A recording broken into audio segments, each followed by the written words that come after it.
Salut tout le monde, c'est Elodie. Bienvenue sur ma chaîne dédiée à l'économie domestique et à la propreté de la maison. On passe tout de suite au sujet. Les robinets brillants sont le joyau de toute salle de bain, mais les robinets de salle de bain sont aussi constamment utilisés. Le robinet du lavabo en particulier n'a rapidement plus l'air brillant, mais il est recouvert de restes de savon et de saleté de toutes sortes et couvert de taches de calcaire. Si l'on considère en outre la fréquence à laquelle nous touchons le robinet avec des mains sales au cours d'une journée, c'est une raison valable, outre l'aspect visuel, pour examiner de plus près le nettoyage optimal des robinets. La meilleure façon de lutter contre les taches de calcaire est de les empêcher d'apparaître. Séchez toujours immédiatement les éclaboussures d'eau et votre robinetterie brillera durablement. De plus, sans taches de calcaire, moins de saleté se dépose. 1. Que faire en cas de robinetterie régulièrement entartrée? Selon la teneur en calcaire de l'eau dans ta région, des taches de calcaire apparaîtront plus rapidement sur ta robinetterie. Celles-ci ne sont pas seulement gênantes sur le plan visuel, mais la surface rugueuse du calcaire favorise également le dépôt rapide d'autres saletés. Pour éviter d'en arriver là, tu dois nettoyer régulièrement ta robinetterie et ne pas laisser sécher les restes d'eau. Tu peux donc prendre l'habitude de frotter brièvement le robinet à sec juste après l'avoir utilisé. Si tu poses un chiffon en coton doux et sec à côté du lavabo,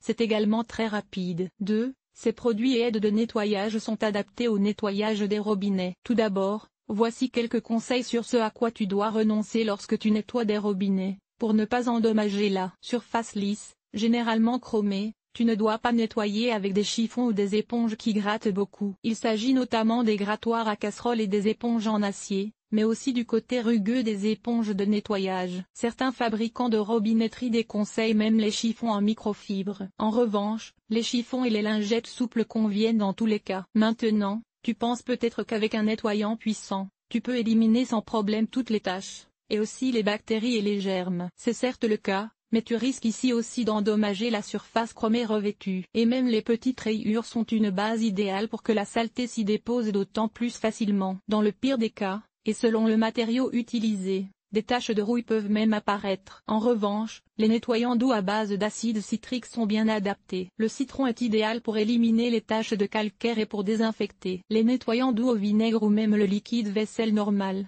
comme le liquide vaisselle Free et Hemp Clear à base de plantes, sont également adaptés. Bien sûr, tu peux aussi utiliser des nettoyants spéciaux pour la salle de bain, spécialement conçus à cet effet, comme Viscrafté, Hemp Glanzbad et Hemp Douche, ou des produits anti-calcaire, comme Vis Perfect Finish Anti-Calque. Renonce en tout cas aux nettoyants agressifs qui contiennent par exemple de l'eau de javel ou de l'acide phosphorique. 3.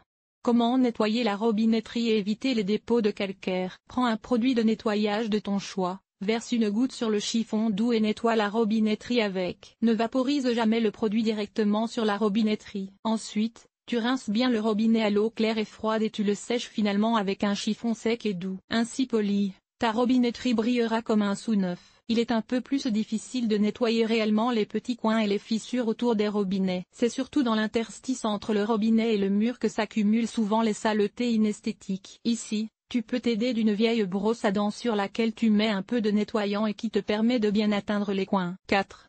Éliminer le calcaire du régulateur de jet. Le régulateur de jet, c'est-à-dire la buse située à la sortie du robinet, est également appelé perlateur ou mousseur. Ce régulateur est constamment en contact avec l'eau et peut donc s'entartrer rapidement. Tu t'en rends souvent compte lorsque l'eau ne s'écoule plus de manière régulière du robinet, mais qu'elle gicle aussi sur les côtés, ou de manière très irrégulière. Le régulateur de jet est toutefois aussi facile à nettoyer que la robinetterie. Plus l'eau est calcaire dans ta région, plus tu devras dévisser le régulateur et le débarrasser du calcaire et de la saleté. Il suffit de le plonger dans de l'eau vinaigrée ou le produit de nettoyage de ton choix, de le laisser tremper pendant environ 10 minutes, de bien le rincer à l'eau claire et de le revisser. Cet article a-t-il été utile? Comment et où préfères-tu acheter tes produits ménagers? Lire la suite détartrer facilement le pommeau de douche, éliminer le tartre urinaire. Conseil simple et remède maison. Ce que tu devrais brosser après une gastro-entérite: bien nettoyer les brosses à dents manuelles et électriques. Lifehack: nettoyer avec une visseuse sans fil. Nettoyer la salle de bain en toute simplicité. Voici comment nettoyer correctement les toilettes. Nettoyage extérieur: nettoyer la salle de bain, laver le sol et Hemp